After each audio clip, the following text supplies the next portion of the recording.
기도에 나오신 여러분들을 주님의 이름으로 환영합니다. 오늘 하나님께서 주시는 말씀을 우리 함께 묵상하고 이 말씀으로 기도하도록 하겠습니다. 데살로니가 후서 3장 1절부터 2절까지의 말씀, 두 절이니까 우리 함께 읽도록 하겠습니다. 시작. 끝으로 형제들아, 너희는 우리를 위하여 기도하기를 주의 말씀이 너희 가운데서와 같이 퍼져나가 영광스럽게 되고 또한 우리를 부당하고 악한 사람들에게서 건지시옵소서 하라. 믿음은 모든 사람의 것이 아니니라. 아멘. 네, 이 시간 우리 기도회로 모인 자리입니다. 여러분들 수요 기도회니까 전부 다 기도하기 위해서 나오신 거 맞으시죠? 네, 열심히 기도하기 위해서 나오셨는데 무슨 기도를 하러 나오셨는지 궁금합니다. 수능 때문에 기도하려고 나오셨는지 모르겠습니다. 또 목장 식구들을 위해서 기도하러 나오셨을 수도 있고요. 또 사업이나 질병의 문제로 기도할 수도 있겠습니다. 물론 그런 것들을 위해서 기도하는 것 정말 필요하고 또 간절히 기도해야 되겠습니다. 그런데 오늘은 특별히 오늘은 선교지를 위해서 기도하려고 합니다. 선교지와 선교사님들을 위해서. 왜 그러냐면은 두 가지 이유가 있습니다. 아주 특별하다기보다는 우리 선교사님들이 우리에게 기도를 부탁하고 있기 때문입니다.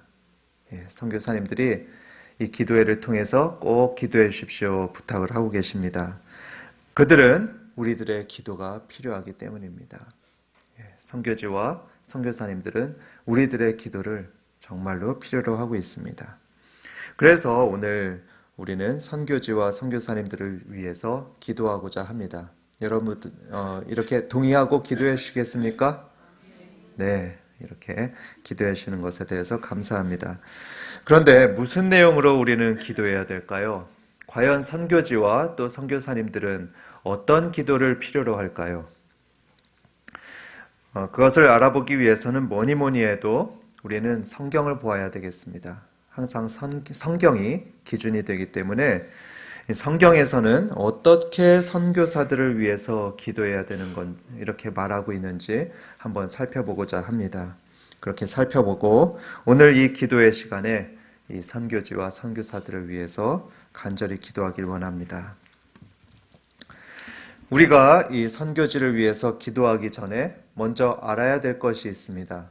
그게 뭐냐면 우리 기도에는 능력이 있다는 것입니다. 한번 따라해 볼까요? 우리 기도에는 능력이 있다. 그렇습니다.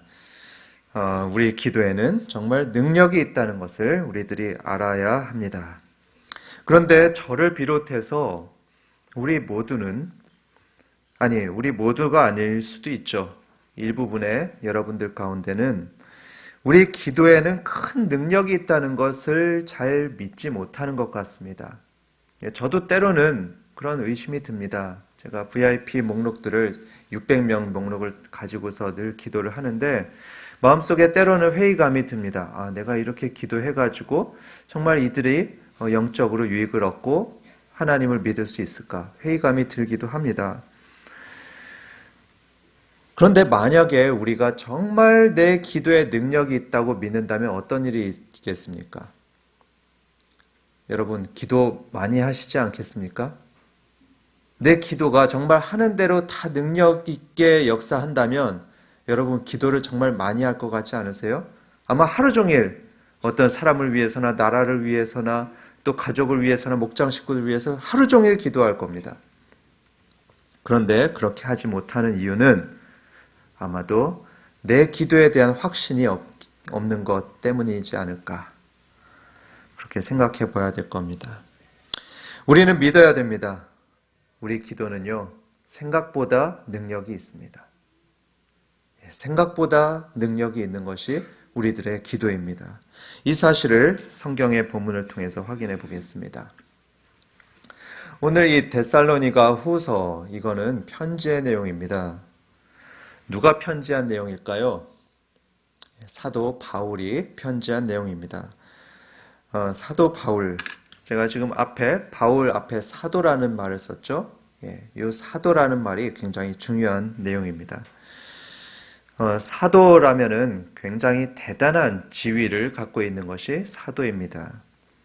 왜 이렇게 대단한 게 사도냐 하면은 두 가지 이유를 들 수가 있겠는데요. 먼저 사도라 하면은 예수님의 죽으심과 부활하심을 직접 경험하고 전파하는 것이 바로 사도입니다. 그래서 굉장한 지위를 갖고 있고요. 또 두 번째로는 이 사도들이 교회를 세우는데 대단한 역할을 했었습니다. 예, 교회를 세우는데 사도를 빼고 말할 수가 없습니다. 니케아 신경이라고 여러분 들어보셨는지 모르겠습니다. 이 수요 기도에는 수준 있는 분들이 오시기 때문에 조금 어려운 것도 얘기를 하겠습니다. 니케아 신경이라고 325년에 공교회가 고백했던 굉장히 권위 있는 신앙 고백서가 니케아 신경입니다. 그런데 이 내용을 보면 이 교회에 대한 내용이 나옵니다. 교회가 교회되기 위해서는 네 가지의 표지가 있어야 된다 이렇게 얘기를 하는데 그 네 가지 중에 하나가 바로 사도성입니다. 사도성. 이게 무슨 의미냐 하면 우리 교회가 올바른 교회가 되기 위해서 어떻게 돼야 되느냐 하면은 사도성. 그래서 사도들이 전해준 대로 그대로 믿고 따라야 그래야 올바른 교회가 된다. 이렇게 얘기를 합니다. 이 사도성이 있어야 올바른 교회가 되는 겁니다. 이렇게 우리 기독교에 있어서 사도는 대단한 지위를 가지고 있는데요. 그런데 이 바울의 지위가 아까 뭐라고 했죠? 바울이 가지고 있는 직책 뭐라고 했죠? 예, 사도. 그렇습니다. 그래서 바울은 사도로서 아주 대단한 지위를 가지고 있었습니다. 특별히 그는 사도 중에서도 대사도였습니다. 그의 지위와 능력에 있어서 사도들 중에서 가장 탑에 위치해 있다고 이렇게도 말할 수 있습니다. 왜냐하면 이 바울이 기록한 성경이 무려 신약 성경에서 거의 반을 차지합니다. 그 정도로 대단한 사도였죠. 어떤 사도들보다 성경을 더 많이 기록했습니다. 또한 바울은 영적인 능력에 있어서 정말 탑의 수준에 있었죠. 대단한 능력을 가지고 있었습니다. 사도행전 19장의 내용을 보면 하나님께서 바울의 손을 통해서 놀라운 일들을 행하셨는데 심지어는 이런 일도 있었다 하죠. 바울의 몸에 있던 손수건이나 앞치마 같은 것들을 병든 사람들에게 딱 놓자마자 그들의 병이 낫고 또 악귀가 떠나기도 했던 그런 능력이 있었습니다. 고린도 후서 12장에 보면 이런 일도 있습니다. 바울이 얘기하기로 자기는 환상과 계시를 많이 받았다고 합니다. 그는 셋째 하늘까지 올라갔다고 얘기하고요. 낙원도 경험했다고 합니다. 그는 방언과 치유의 은사를 비롯해서 수많은 은사를 가지고 있었던 정말 대단한 능력의 사도였습니다. 바울은 그야말로 대사도였던 것이죠. 그런데 이런 대사도가 성도들에게 부탁하는 게 있습니다. 그게 바로 오늘 1절에 표현되어 있습니다. 1절을 보시면 형제들아 너희는 우리를 위하여 기도하기를 이렇게 합니다. 성도들에게 부탁합니다. 형제 여러분 저와 저희 일행들을 위해서 꼭 기도해 주십시오. 이렇게 말합니다. 여러분 저는 이 상황이 다소 낯설게 보이는 상황이라고 생각을 합니다. 왜냐하면요. 여러분 한번 생각해 보십시오. 기도 부탁을 한다 했을 때 일반적으로 누가 누구에게 부탁을 합니까? 보통은 나보다 영적으로 뛰어나 보이는 사람들에게 기도 부탁을 하지 않습니까? 예를 들자면 이렇습니다.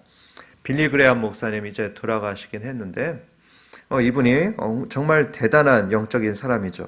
그분을 만난다고 해보십시오. 그러면 여러분 저를 위해서 목사님 기도해 주십시오. 이렇게 말하지 않겠습니까?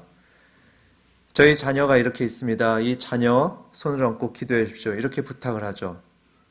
반대로 이 빌리 그레암 목사님한테 제가 목사님을 위해서 기도해 주겠습니다. 이렇게 하거나 또는 그 목사님이 우리들에게 기도 부탁 이렇게 요청하는 거 잘 생각을 안 하죠? 그런 쪽으로는 우리가 잘 생각하지 않습니다. 그런데 오늘 본문을 보면 반대입니다. 이 대사도가 일반 성도들에게 기도 부탁을 하고 있습니다. 흥미로운 게 한 가지 더 있습니다. 이 바울 사도가 기도를 부탁하는 형제들이 어떤 사람들이냐면 초신자들입니다. 이제 믿은 지 불과 1년, 2년 된 초신자들에게 부탁하고 있습니다. 어느 정도 초신자냐? 이 데살로니가 전후서의 내용을 보면 이들은 성도의 부활에 대해서 잘 알지 못하고 있습니다. 부활이라는 게 뭔지 전혀 모르고 있어요. 영적으로 미성숙합니다. 그래서 게으른 사람들도 많이 있습니다. 데살로니가 전서에서 말하기를 이 성도들이 게으르다고 합니다. 그리고 이 편지에서도 지금 이들이 여전히 게으르다 이렇게 말하고 있습니다. 이런 초신자들에게 대바울 사도가 부탁을 합니다. 저를 위해서 기도해 주십시오. 우리 일행들을 위해서 기도해 주십시오. 이 모습이 시사하는 바가 두 가지 있습니다. 그게 뭐냐면 첫 번째로 우리는 다른 사람들의 기도가 정말 필요하다는 것입니다. 우리 모두는 다른 사람들의 기도가 필요합니다. 바울은 심지어 그가 대사도라 하더라도 자기만 기도하면 될 걸로 생각하지 않았습니다. 자기도 기도해야 될 뿐만 아니고 다른 누군가도 자기를 위해서 기도해 주는 게 정말 필요하다고 믿었습니다.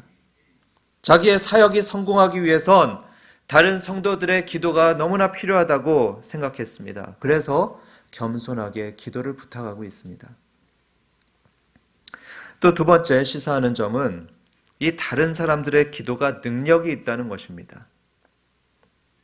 즉 다른 사람들을 위한 중보 기도는 정말로 능력이 있습니다. 여기서 능력 있다고 제가 표현을 했는데 그거는 하나님께서 들으신다는 의미입니다. 다시 말해서 누군가를 위해서 기도하는 것은 분명히 하나님께서 들으십니다. 기도라는 것은요, 그냥 허공에다 대고 말하는 것이 아니죠. 하나님 귀에 이 기도가 들어갑니다. 하나님의 귓볼에다 대고서 말씀드리는 것처럼 이 기도는, 우리들의 기도는 하나님의 귀에 분명히 들어갑니다. 심지어 초신자들의 기도도 하나님의 귀에 들어갑니다. 아직 성경 지식이 많지 않고 또 믿음이 약한 초신자들의 기도라 할지라도 그가 누군가를 위해서 간절히 기도한다면 하나님께서는 분명히 귀 기울여 들으십니다. 그렇기 때문에 이 바울 사도는 데살로니가 교인들에게 부탁을 하고 있습니다. 저를 위해서 기도해 주시오. 저의 동역자들을 위해서 기도해 주시오. 바울은 굳게 믿었던 것입니다. 이 초신자들이 비록 믿음이 별로 없다 할지라도 이들이 자기를 위해서 기도한다면 하나님께서 들으시고 선히 응답하실 줄을 분명히 믿고 확신했습니다. 그 기도에 하나님이 응답하실 걸 믿었기 때문에 이 짧은 편지 속에서도 자기와 동역자들을 위해서 기도해달라고 부탁하고 있는 것입니다. 여러분, 저와 여러분들의 기도가 능력이 있습니다. 믿으시기 바랍니다. 하나님께서 우리의 기도에 귀 기울여 들으십니다.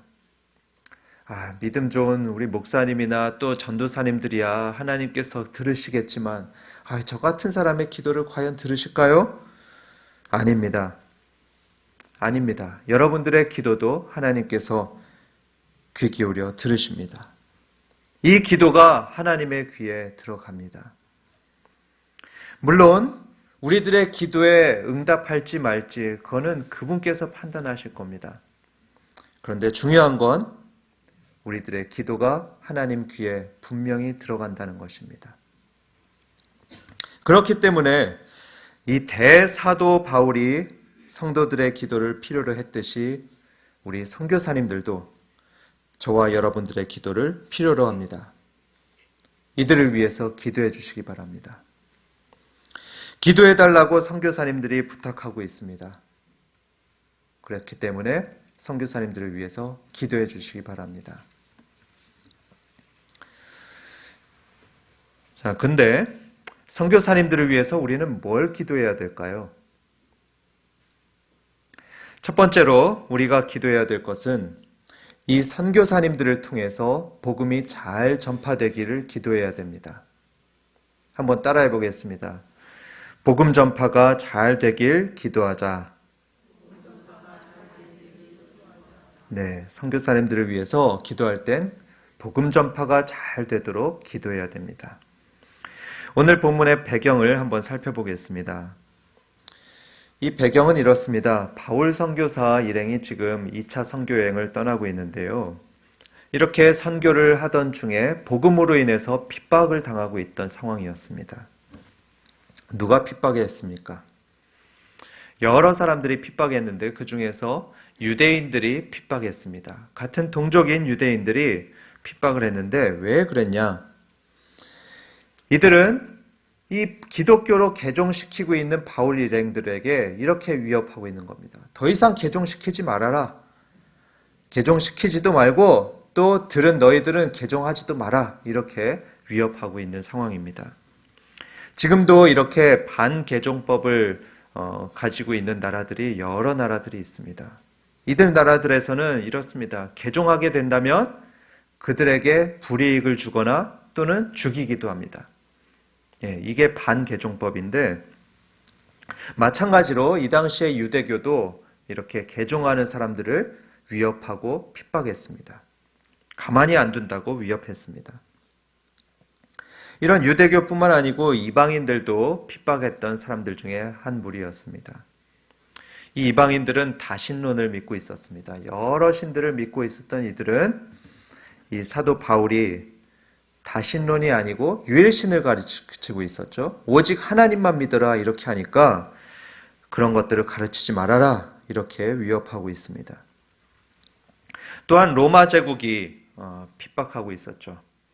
당시에는 팍스 로마나라고 해가지고 로마 시대 중에서 아주 태평성대를 구가하고 있던 때였습니다. 그런데 이 평화를 계속 유지하기 위해서는 이제 어떤 소란도 일으키지 말아야 된다 이렇게 로마 사람들은 생각했죠. 그렇기 때문에 이 사회 질서에 뭔가 위배되는 듯한 가르침을 전하고 있었던 이 바울 일행들을 핍박했습니다. 왜 둥글둥글 질서를 따라서 살지 왜 다른 방식을 가르쳐가지고 소동을 일으키냐 이렇게 말하는 것입니다. 그래서 이들 많은 계층의 부류들로 인해서 바울과 또 그의 일행들은 핍박을 당했습니다. 바울은 지금 그리스 지역이라고 할 수 있는 데살로니가에 이제 교회를 설립해서 그들을 가르치고 또 그들을 영적으로 성숙시키기 위해서 굉장히 노력했는데요. 이렇게 기독교를 싫어하던 많은 무리들이 이 교회에 몰려왔습니다. 몰려와서 폭동을 일으켰습니다. 한두 명이 아니고 때로 몰려와가지고 이 데살로니가의 성도들을 때리고 또 특별히 이 바울 일행들을 죽이려고 했습니다. 이렇게 폭동이 나고 죽이려고 하니까 바울과 그의 일행들은 피신을 했습니다. 이 데살로니가 교회에서 피신해서 다음으로 베레아 지역으로 갔고 또 베레아 지역에서 막 또 선교하고 복음을 전하는데 또 핍박하는 무리들이 오니까 이제 또 도망쳐가지고 아테네로 갑니다. 이렇게 피신하고 도망치는데 바울 일행들은 또 그것에 대해서 비난도 받았습니다. 왜 비난을 받았냐면 이 바울 일행이 도망가니까 이제 성도들은 남겨두고서 도망가는 거죠. 그렇게 할 수밖에 없는데 이 남아있는 성도들에게 막 얘기를 하는 겁니다. 핍박하는 무리들이 그거 봐라. 이 무리들이 지금 너네들 버리고서 도망가는 거 봐라. 이 사람들 가르침을 믿을 필요가 없다. 이렇게 비난을 하는 겁니다. 이러한 핍박과 비난을 받고 있었던 바울은 어떤 심정이었을까요? 아마 말도 못하게 비참하고 그 심정이 괴로웠을 겁니다. 이러한 심정이 고린도전서 2장 3절에서 이렇게 표현됩니다. 바울은 그 편지에서 이렇게 말을 합니다. 내가 정말 약해지고 두려워하는 마음이 들었고 심히 떨었다. 여러분, 이런 바울의 상황이 상상이 되십니까? 이런 상황에 저와 여러분들이 있다면 어떤 기도 부탁을 하게 될까요? 뭘 기도해 달라고 이렇게 얘기를 하게 될까요? 제가 이런 상황을 상상을 해보면서 제가 인도에 있었던 때가 기억이 났습니다. 인도에서 저하고 또 저희 팀이 어느 지역에 선교하러 이제 복음을 전하러 가기로 예정되어 있었습니다.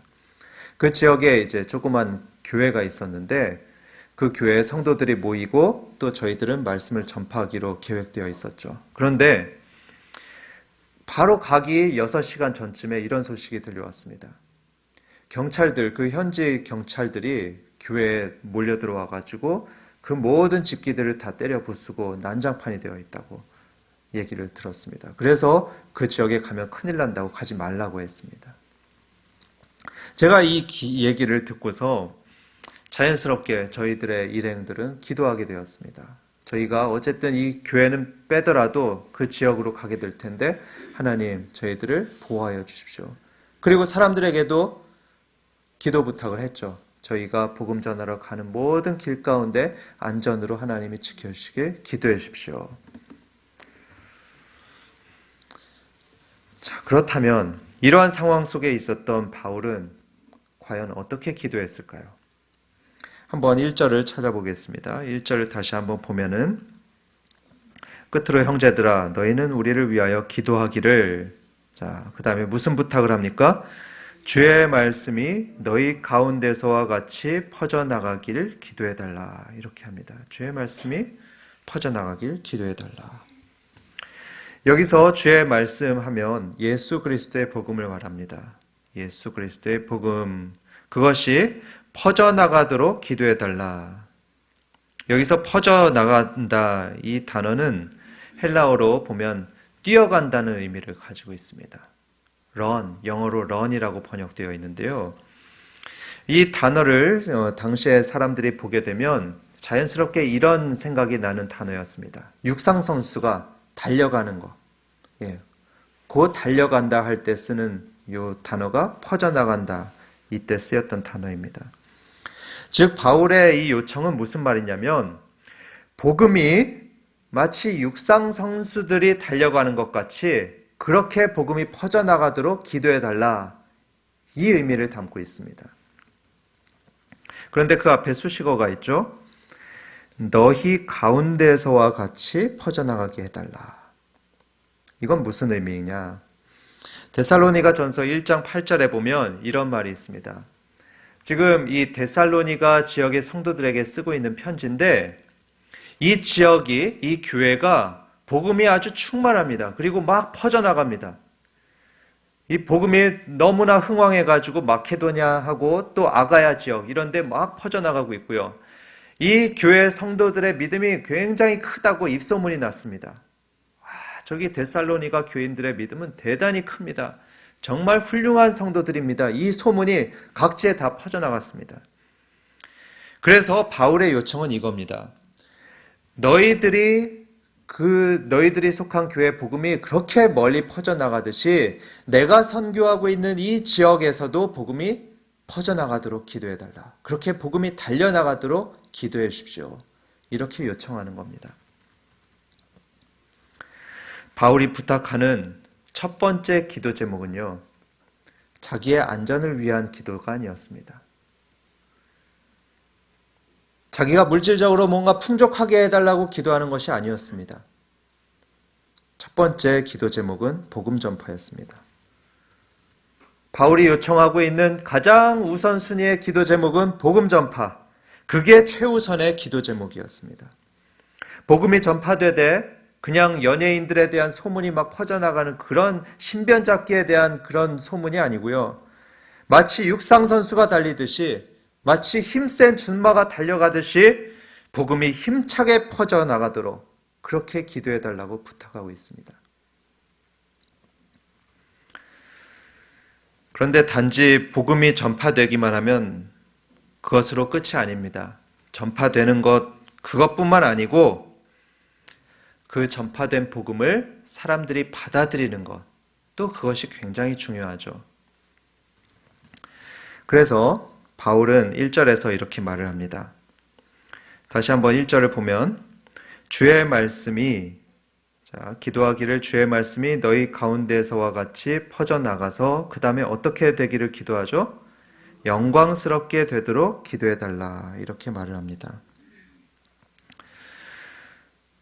여기서 말씀이 영광스럽게 된다 이렇게 기도해달라고 하는데 이게 무슨 의미일까요? 말씀이 영광스럽게 된다. 여기에 대해서 신약학자 마이클 홈스는 이렇게 말을 합니다. 주님의 말씀이 정말 맞군요. 이렇게 그 복음을 듣는 사람들이 인정하고 그 복음을 받아들이는 것, 그게 영광스럽게 된다는 의미라고 얘기를 합니다. 복음을 사람들이 받아들이고 그 말씀이 정말 맞습니다. 이렇게 받아들이는 것, 그게 영광스럽게 된다는 말의 의미다. 복음의 내용이 무엇입니까? 예수님에 대한 하나님의 말씀이죠.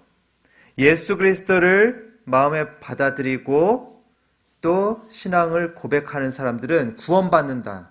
이러한 기쁜 소식을 사람들이 믿고 받아들이는 그런 영광스러운 일이 있게 되도록 사도 바울은 기도해달라는 것입니다. 다시 한번 설명하겠습니다. 예수 그리스도를 믿고 받아들이는 그런 영광스러운 일이 있도록 이 사도 바울은 기도 부탁을 하고 있는 것입니다. 현재 우리 교회는 41명의 선교사들을 해외에 파송했습니다. 그리고 22명의 선교사들을 협력하고 지원하고 있습니다. 우리는 이들을 위해서 기도해야 되는데요. 가장 첫 번째로 사도 바울이 그랬던 것처럼 이들이 복음을 열심히 전파하도록 기도해야 됩니다. 그리고 이들이 전한 복음이 받아들여져서 저희 열방에 하나님의 자녀들이 새롭게 태어나도록 그렇게 기도해야 됩니다. 이들이 있는 선교지에는 복음 전파를 방해하는 여러 가지 위협 요인들이 있습니다. 바울 시대처럼 기독교의 적대적인 종교들이 있습니다. 테러 같은 그런 안전의 위협이 되는 요소들이 많이 있습니다. 그리고 또 우리 복음은 말로 전파되는 것이죠. 그런데 언어의 장벽 때문에 복음 전파에 어려움이 많이 있습니다. 뿐만 아니고 이 선교지에는 낯설고 또 극한 기후 그리고 극한 환경들이 또 많이 있습니다. 그렇기 때문에 선교사님들은 지치기도 하고 병도 들기도 하며 복음 전파에 열심히 떨어지기도 합니다. 그렇기 때문에 우리는 우리 선교사님들을 위해서 기도할 때 다른 무엇보다도 이 복음이 잘 전파되기 위해서 기도해야 됩니다. 우리 선교사님들은 바로 그 일을 위해서 파송된 거죠. 복음 전파를 위해서 파송된 거죠. 그렇기 때문에 우리는 이분들을 통해서 무엇보다도 복음이 잘 전파되도록 그걸 위해서 기도해야 됩니다. 그리고 이들이 이렇게 목숨을 들이면서 삶을 들이면서 전파하는 이 복음이 사람들에게 잘 받아들여질 수 있도록 기도해야 됩니다. 우리가 그 과일나무 키우는 것에 대해서 한번 생각해 보면 이렇습니다. 과일나무 키울 때 어떻습니까? 씨를 뿌리고 잡초를 뽑아주는 건 누구 몫입니까? 농부들의 몫이죠. 하지만 적절한 햇빛을 주고 비를 내리는 것, 그래가지고 그러한 적절한 환경 속에서 당분이 높고 또 큰 열매를 거두는 건 누구의 몫입니까? 농부의 몫이 아니고 하나님의 몫이죠. 농부 맘대로 그게 되질 않습니다. 하나님의 은혜가 있어야 그런 열매들을 거둘 수 있는 거죠. 마찬가지입니다. 복음의 씨를 뿌리는 것은 바로 우리 선교사님들이 해야 되는 것이죠. 그렇기 때문에 이들은 때로는 목숨을 걸면서 그런 복음의 씨를 뿌립니다. 때로는 가족들까지 희생하면서 복음을 전파하고 있습니다. 하지만 이러한 뿌려진 복음이 현지인들에게 받아들여지는 것은 우리 선교사님들의 몫이 아닙니다. 하나님의 은혜가 있어야 됩니다. 하나님이 역사해야 그 복음이 현지인들 속에 들어갑니다. 그렇기 때문에 우리 선교사님들을 보낸 우리들은 기도해야 됩니다. 우리 선교사님들이 전한 복음을 키르기스탄 사람들, 또 중국인들, 베트남 사람들이 하나님 말씀으로 믿고 받아들이게 해달라고 그것을 위해서 기도해야 됩니다. 하나님의 도우심과 은혜가 없으면 이들은 결코 복음을 받아들일 수가 없습니다. 사랑하는 샘물 성도 여러분, 이미 여러분들은 기도를 많이 하시는 분인 것을 압니다. 그래서 기도의 맛을 아는 여러분들이기 때문에 더더욱 부탁드립니다.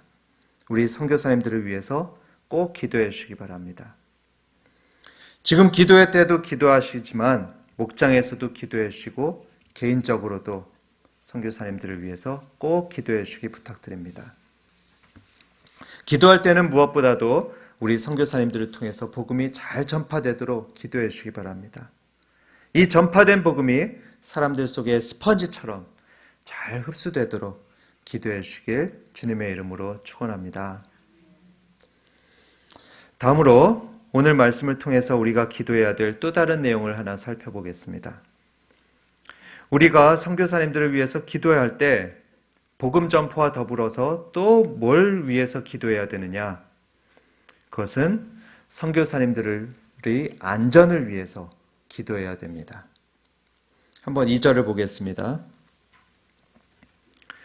또한 우리를 부당하고 악한 사람들에게서 건지시옵소서 하라. 네. 사도 바울의 부탁은 자신들을 부당하고 악한 사람들에게서 하나님이 건져주시게 기도해라 이것입니다. 여기서 부당하고 악한 사람들이 나오죠. 과연 이들은 어떤 사람들을 의미할까요? 이들은 아까 말씀드렸던 바울이 복음을 전하는데 방해하던 세력을 의미합니다. 바울이 데살로니가에서 복음을 전했습니다. 그런데 그들이 복음을 전할 때 깽포안 놓았던 사람들 있죠. 이들이 바로 그 부당하고 악한 사람들입니다. 여기서 그렇게 깽판 놓고 전하지 못하게 하니까 바울 일행들이 다음에 베레아로 피신했습니다. 베레아로 가서 또 복음을 전하는데 거기까지 또 쫓아와가지고 못하게 방해 놓습니다. 그리고 죽이려고 하고 이러니까 또 베레아에서 피신해서 배를 타고 아테네까지 갑니다. 그러니까 이 사람들 또 지독합니다. 똑같이 또 배를 타고 아테네까지 가가지고 바울 일행을 핍박합니다. 이렇게 끈질기게 하나님 말씀 회방 놓고 또 사람들이 예수님 믿지 못하게 계속 회방 놓고 핍박하는 이 사람들, 바로 이 사람들이 부당하고 악한 사람들이다. 이렇게 바울이 표현합니다. 그러면서 바울이 이제 기도 부탁을 하는 거죠. 바로 이 악한 사람들로부터 우리가 건져지도록 기도해 주십시오 하는 겁니다. 지금 건져 주십시오 이렇게 표현이 나와 있는데요. 이 단어를 한번 생각해 보겠습니다. 헬라어로 루오마이라고 표현되어 있는 말입니다. 루오마이. 이게 주기도문에서도 똑같이 나와 있는 말인데요. 주기도문에 다만 악에서 구하옵소서 할 때 이 구하옵소서 단어가 루오마이입니다. 예수님이 우리에게 주기도문으로 가르치실 때 이렇게 기도하라고 가르치셨죠. 우리를 악에서 구하여 주십시오. 왜 그렇게 예수님이 기도하라고 했을까요? 지금 우리가 살고 있는 이 시대가 악으로 가득 차 있기 때문입니다. 마치 욕조처럼, 욕조에 가득 찬 물처럼 악이 가득합니다. 그래서 예수님이 가르치시기를 우리를 악에서 구하여 주십시오. 이렇게 기도하라 했습니다. 지금 우리 사회에 정말 악한 것이 얼마나 많은지 모릅니다. 정말 예수님의 그 기도, 정말 우리가 기도해야 됩니다. 얼마나 악한 것이 많은지 한번 생각해 보면 지금 연말이죠. 그래서 사람들이 참 연말에 각종 술자리들을 많이 하는데요. 술자리를 하는 게 거기서 끝이는 게 아니고 음주운전을 하지 않습니까? 술 마시고 음주운전을 해서 우리들이 정말 그 길거리에 나가면은 생명의 위협을 받는 그런 상황입니다. 그리고 또 이 사회가 너무나 음란합니다. 여러분 아시다시피 너무나 음란한데 제가 며칠 전에 한 기사를 보고서 너무 놀라고 참 당혹스러운 일이 있었습니다. 그 기사에서 뭐라고 얘기하냐면은 요즘에 기혼자들을 대상으로 해서 카톡방이 있다고 합니다. 그냥 카톡방이 아니고 음란한 카톡방이 기혼자들을 대상으로 열려 있다고 하는데 이 카톡방에는 기혼자들만 입회가 가능하다고 합니다. 기혼자들이 모여서 뭘 하는지 아십니까?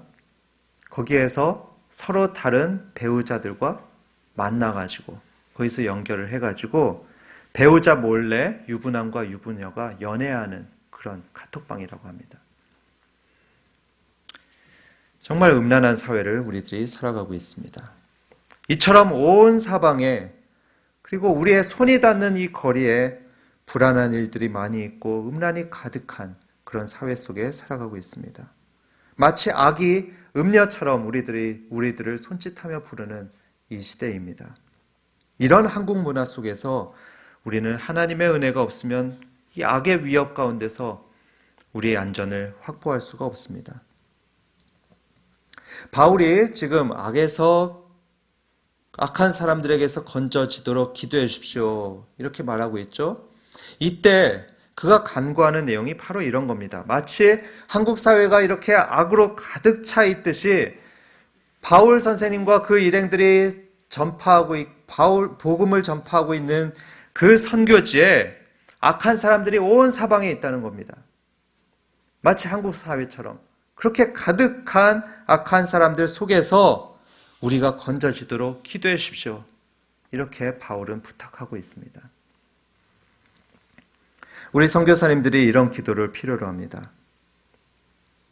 우리 선교사님들이 이런 기도가 필요합니다. 우리 선교사님 한 분의 얘기를 제가 들었는데요.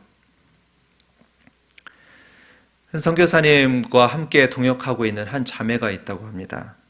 이 자매는 현지 교회에서 통역을 맡고 있고요. 또 클리닉에서 함께 일하고 있는 자매라고 합니다.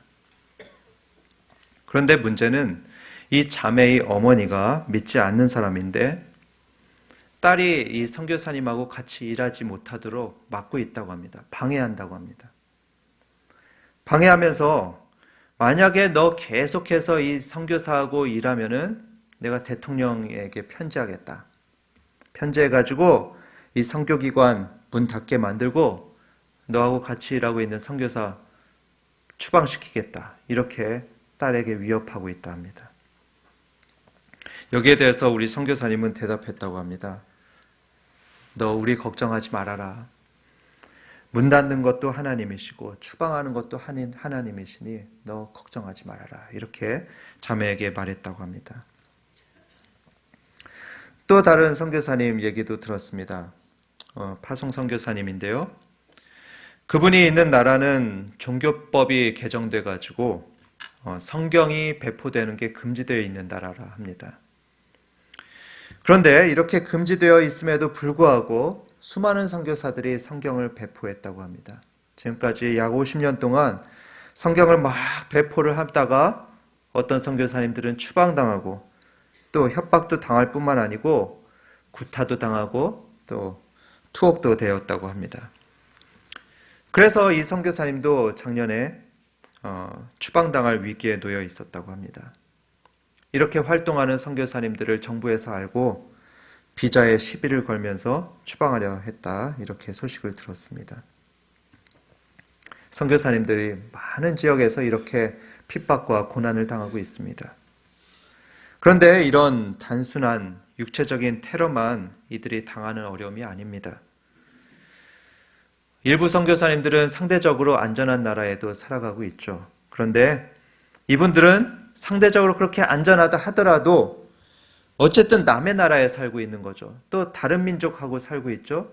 그렇기 때문에 이분들은 그런 타 문화 속에서 각종 불이익을 받으며 살아가고 있습니다. 또 불안정한 삶을 살아가고 있습니다. 그래서 이 선교사님들은 복음을 전하는데 너무나 어려워하고 있죠. 무기력해지기도 합니다. 때로는 그러면 안 되는데 포기하는 마음도 듭니다. 실제로 포기하기도 하고요. 그래서 생존에만 급급한 그런 선교사가 되기도 합니다. 어쩌면 이게 테러보다도 더 큰 영적인 위협이기도 하죠. 우리는 이들 선교사님들을 위해서 기도해야 됩니다. 이러한 수많은 위협들 가운데서 선교사님들을 구해달라고 기도해야 됩니다. 이들이 안전하게 지내도록 보호해달라고 하나님께 요청해야 됩니다. 왜냐하면 이들이 안전해야 복음이 잘 전파되기 때문입니다. 복음 전파가 순조롭게 되기 위해선 우리 선교사님들이 안전해야 됩니다. 그것을 위해서 우리는 기도해야 됩니다. 이렇게 선교사들과 선교지를 위해서 기도하며 선교사님들의 일을 도우시는 우리 귀한 성도님들 되시길 주님의 이름으로 축원합니다. 우리 이 시간에 함께 기도하는 시간을 갖도록 하겠습니다. 먼저 앞에서 말씀드렸듯이 우리가 한 가지 꼭 기억해야 될 사실이 있습니다. 그것은 우리들의 기도가 생각보다 능력이 있다는 것입니다. 초신자의 기도라도 하나님께서는 들으십니다. 그렇기 때문에 바울 선생님도 그리고 예수님도 우리들에게 기도하라고 하지 않았습니까? 우리 기도를 통해서 하나님이 일하실 것을 우리는 믿고 기도해야 됩니다. 한 가지만 소개해 드리겠습니다. 기도의 사람인 아우구스투스 토플렛이라는 사람이 있습니다. 이 사람은 만세반석 열리니라는 찬송가를 지은 사람으로 유명한 사람입니다. 이분이 이런 말을 했습니다. 저는 기억하고 믿는 한 저는 한 번도 제 기도가 이루어지지 않을 거라고 생각했던 적이 없습니다. 그리고 제가 아는 한 응답되지 않은 기도는 한 번도 없었습니다. 우리 이 시간 이런 믿음을 가지고 한 마음으로 기도하길 원합니다. 자, 기도하실 때 먼저 선교지를 위해서 우리 함께 기도하도록 하겠습니다.